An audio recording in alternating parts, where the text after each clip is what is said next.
আমার সকল সফলতা অনুগ্রহে তোমারি, নিয়ামত যেন না হয় ম্লান, দোয়া তোমার প্রতি। আলহামদুলিল্লাহি রাব্বিল আলামিন ওয়াসসালাতু ওয়াসসালামু আলা সাইয়্যিদিল মুরসালিন, আম্মা বা'দ, ফাআউযু বিল্লাহি মিনাশ শাইতানির রাজীম, বিসমিল্লাহির রহমানির রহিম। আসসালাতু ওয়াসসালামু আলাইকা ইয়া রাসূলুল্লাহ ওয়া আলা আলিকা ওয়া আসহাবিকা ইয়া হাবিবাল্লাহ। আসসালাতু ওয়াসসালামু আলাইকা ইয়া নবিয়্যাল্লাহ ওয়া আলা আলিকা ওয়া আসহাবিকা ইয়া নূরাল্লাহ। প্রিয় দর্শক শ্রোতা, আবার উপস্থিত হয়েছি মাদানী চ্যানেলের অনুষ্ঠান সফলতার পথ নিয়ে। আর আমরা আজকেও জানব সফলতার আরেকটি দিক সম্পর্কে, যেটা আল্লাহ পাক এর নেক বান্দাগণ অর্জন করেছিলেন, আর সেটা হচ্ছে পরহেজগারিতা। হ্যাঁ, পরহেজগারিতা এটা অনেক বড় সৌন্দর্য। কেমন সৌন্দর্য? যা নেক বান্দাদের দান করা হয়ে থাকে। সাহাবী রসুল হজরতে আম্মার বিন ইয়াসার রাদিয়াল্লাহু তাআলা আনহু থেকে বর্ণিত, আল্লাহর সর্বশেষ নবী রাসূলে আরবি সাল্লাল্লাহু তাআলা আলাইহি ওয়া আলিহি ওয়াসাল্লাম একদিন হজরত মৌলা আলী শেরে খুদা রাদিয়াল্লাহু তাআলা আনহুকে ডেকে বললেন, হে আলী, আল্লাহ পাক তোমাকে এমন সৌন্দর্যে সুসজ্জিত করেছেন যে এর চেয়ে পছন্দনীয় সৌন্দর্যে আর কাউকে তিনি সুসজ্জিত করেননি। হ্যাঁ, এটাই হলো আল্লাহ পাকের নেককার বান্দাদের সৌন্দর্য, অর্থাৎ দুনিয়ার প্রতি অনাসক্ততা। কাজেই তোমার সাথে দুনিয়ার কোনো সম্পর্ক নেই, আর না তোমারও তার সাথে কোনো সম্পর্ক আছে। হে আলী, আল্লাহ পাক তোমাকে গরিবদের প্রতি ভালোবাসা দান করেছে। সুবহানাল্লাহ, সুবহানাল্লাহ। প্রিয় দর্শক শ্রোতা, এই হাদিসে পাক থেকে জানা গেল পরহেজগারিতা হলো এক ধরনের সৌন্দর্য, আর সেই সৌন্দর্য নামক সুন্দর বৈশিষ্ট্যটি আল্লাহ পাকের নেককার বান্দাদের বৈশিষ্ট্য, যা আল্লাহ পাক পছন্দ করে। আর মৌলা আলী শেরে খুদা রাদিয়াল্লাহু তাআলা আনহু এর মর্যাদার প্রতি উৎসর্গিত হন, যাকে আল্লাহ পাক এই সৌন্দর্যের পোশাক পরিধান করিয়ে সুসজ্জিত করেছেন।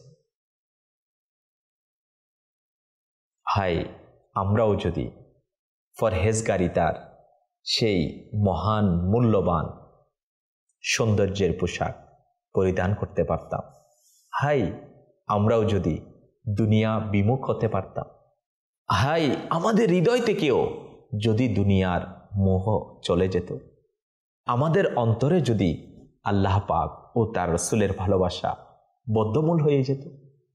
প্রিয় দর্শক শ্রোতা, মুসলিম উম্মার চতুর্থ খলিফা শেরে খুদা হজরত আলীউল মুরতাদা রাদিয়াল্লাহু তাআলা আনহু বলেন, শুনো, নিশ্চয়ই দুনিয়া মুখ ফিরিয়ে নিচ্ছে এবং পরকাল এগিয়ে আসছে।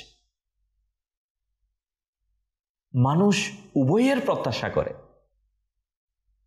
তোমরা দুনিয়ার প্রত্যাশী হইও না, পরকালের প্রত্যাশী হও।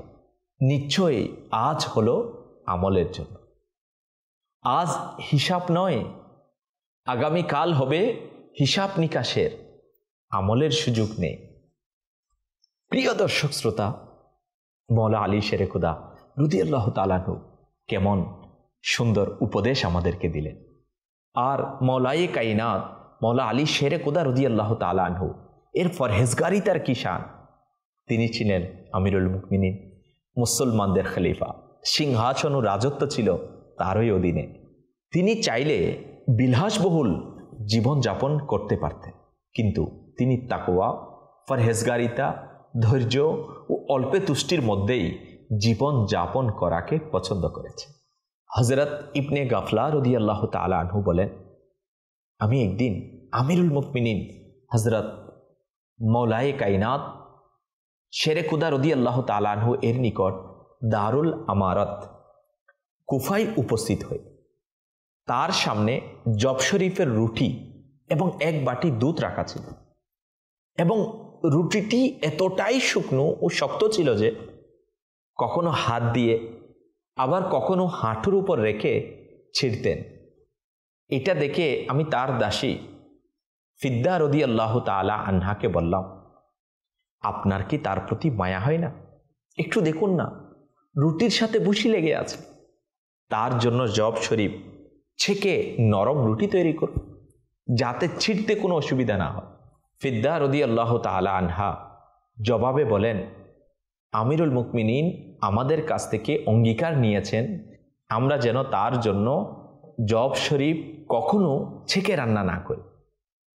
এমন সময় আমিরুল মুমিনিন রাদিয়াল্লাহু তাআলা আনহু আমার দিকে তাকিয়ে বললেন, হে ইবনে গাফলা, এই দাসীকে কি বলছো? আমি যা বলছিলাম তা আরজ করলাম এবং আবেদন করলাম, হে আমিরুল মুমিনিন, নিজের প্রতি দয়া করুন এবং এত পরিশ্রম ত্যাগ করুন। তখন তিনি বলেন, হে ইবনে গাফলা, উভয় জাহানের মালিক ও মুখতার সাল্লাল্লাহু তাআলা আলাইহি ওয়া আলিহি ওয়াসাল্লাম এবং তার পরিবার বর্গ কখনো লাগাতার 3 দিন পর্যন্ত গমের রুটি পেট ভরে আহার করেননি, এবং না কখনো প্রিয় নবী সাল্লাল্লাহু তাআলা আলাইহি ওয়া আলিহি ওয়াসাল্লামের জন্য আটা ছেঁকে রান্না করা হয়েছে। মদিনা মুনవ్বরায় ক্ষুধা সইতে না পেরে একদিন আমি মজদুরির জন্য বের হই। বাইরে গিয়ে দেখি এক মহিলা মাটির টিলা সংগ্রহ করে ভিজাতে চাচ্ছে। আমি তার সাথে প্রতি বালতি একটি খেজুরের বিনিময়ে চুক্তি করি এবং 16 বালতি পানি ঢেলে সেই মাটিগুলো ভিজিয়ে দিই, এমনকি আমার হাতে ফুসকা পড়ে যায়। অতঃপর সেই খেজুরগুলো নিয়ে আমি হুজরে আকরাম নূরে মুজাসসাম সাল্লাল্লাহু তাআলা আলাইহি ওয়া আলিহি ওয়াসাল্লামের পবিত্র দরবারে উপস্থিত হই আর খেজুর উপার্জনের সমস্ত ঘটনা হুজুর সাল্লাল্লাহু তাআলা আলাইহি ওয়া আলিহি ওয়াসাল্লামকে বলি। তখন হুজুরে আনওয়ার সাল্লাল্লাহু তাআলা আলাইহি ওয়া আলিহি ওয়াসাল্লাম সেই খেজুরগুলো থেকে কিছু খেজুর আহার করেন। প্রিয় দর্শক শ্রোতা, দেখলেন তো সাহাবায়ে কেরাম আলাইহিম রিদওয়ানগণের কেমন পরহেজগারিতা, বিশেষ করে মওলা আলী শেরে খুদা রাদিয়াল্লাহু তাআলা আনহু আমিরুল মুমিনিন হওয়ার পরেও আল্লাহ পাকের দরবারে কিভাবে পরহেজগারিতা অবলম্বন করেছেন, কিভাবে অল্পের তুষ্টিতার মহান নিয়ামত এর দৌলত অর্জন করেছেন। হযরত নওফ বিকালী রাহমাতুল্লাহি তাআলা আলাইহি বর্ণনা করেন, এক রাতে আমিরুল মুমিনিন রাদিয়াল্লাহু তাআলা আনহুর ঘরের বাইরে এসে আকাশের তারকারাজির দিকে তাকান। অতঃপর বলেন, হে নওফ, ঘুমিয়ে আছো নাকি জেগে আছো?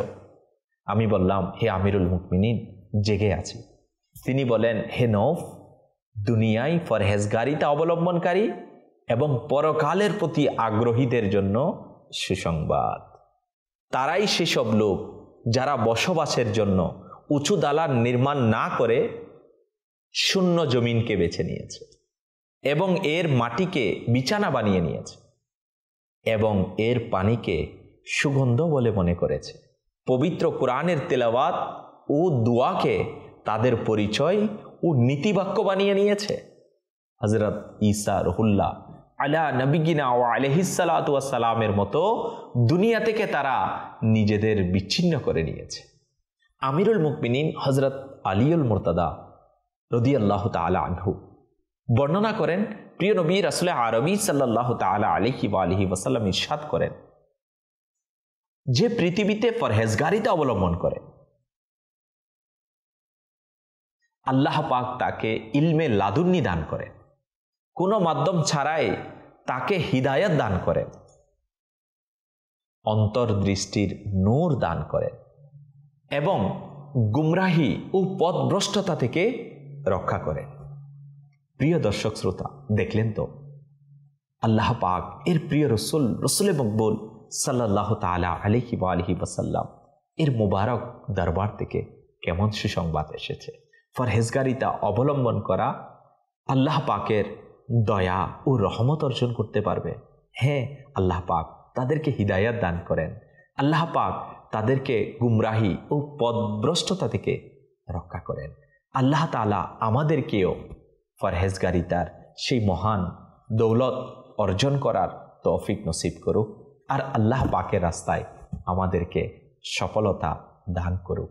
আমিন আমিন বিজাহিন নবীল আমিন। সাল্লু আলাল হাবিব সাল্লাল্লাহু তাআলা আলা মুহাম্মদ সাল্লাল্লাহু তাআলা আলাইহি ওয়া আলিহি ওয়াসাল্লাম। আমার সকল সফলতা অনুগ্রহে তোমারি, নিয়ামত যেন না হয় ম্লান, দোয়া তোমার প্রতি।